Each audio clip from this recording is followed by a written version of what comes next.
ഇത് കണ്ടാ, ഇത് കാണുമ്പോൾ തന്നെ തിരിഞ്ഞിട്ടുണ്ടാവില്ല എന്നാന്ന്. ഇത് നമ്മളെ നല്ല ലൂബിക്ക എന്നൊക്കെ പറയാം. ഇത് കഴിഞ്ഞൊല്ലില്ലേ അതിന് നിറച്ചുണ്ടായിരുന്നു. ഈ ചപ്പ് പോലും കാണാത്ത രീതിക്ക് ഇക്കൊല്ലം ഉണ്ട്, എന്നാലും കഴിഞ്ഞൊല്ലത്തെ അപേക്ഷിച്ച് കുറവാണ്. പണ്ടെല്ലാം വെച്ചാൽ അപ്പുറത്തെ വീട്ടിലെ അവരും ഇപ്പുറത്തെ വീട്ടിലെ അവരെല്ലാം അച്ചാറിടാനും ഉപ്പിലിടാനെല്ലാം കൊണ്ടുപോയനെ. ഇപ്പം ആർക്കും വേണ്ട, എല്ലാം ചീഞ്ഞ് പോക്കാന്ന്. പണ്ടെല്ലാം നമ്മൾ ഈ സ്കൂളിൽ പഠിക്കുന്ന സമയത്ത് ഇങ്ങനെ ഒരു വീടിൻ്റെ ഇറയത്തുണ്ടായിരുന്നു. എന്നിട്ട് പതുക്കെ പോവും, എന്നിട്ട് 3-4 കിട്ടൂലേ, അതിന് അടിയേനു. അത്രയ്ക്ക് ഡിമാൻഡ് ചെയ്യുന്നു ഈ സാധനത്തിന്.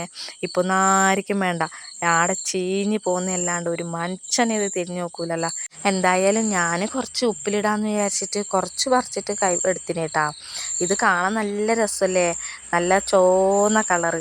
ഇതിൻ്റെ സൗന്ദര്യം ഞാനിങ്ങനെ ആസ്വദിക്കുന്ന സമയത്താണ് ഓള് സ്കൂൾ വിട്ട് വന്നേ. അപ്പം തന്നെ എന്നോട് പറഞ്ഞു, ഞാനിത് മുഖത്തൊരു എക്സ്പ്രഷനും കാണിക്കാണ്ട് ഇത് കഴിച്ച് കാണിക്കട്ടെ എന്ന് ചോദിച്ചു. ഞാൻ ഓക്കെയും പറഞ്ഞു. പുള്ളി അകത്ത് പോയി ഒരു പാത്രത്തിൽ ഉപ്പൊക്കെ ആയിട്ട് പുറത്തേക്ക് വന്നു. അത് ഒരു റൂബിക്ക് എടുത്ത് ഉപ്പിൽ മുക്കി കഴിച്ചപ്പോഴത്തേക്കും അവളെ മുഖം കണ്ടാൽ മനസ്സിലാവും അതിന് എത്രമാത്രം പുളിയുണ്ടായിരുന്നു എന്ന്. എനിക്കിത് പറ്റിയ പണിയല്ല എന്ന് പറഞ്ഞിട്ട് ഓള് സുല്ലും പറഞ്ഞു. അപ്പം ഇന്നത്തെ വീഡിയോ ഇത്രയേ ഉള്ളൂ. ഇനി അടുത്ത വീഡിയോ കാണുന്നവരെ ടാറ്റാ.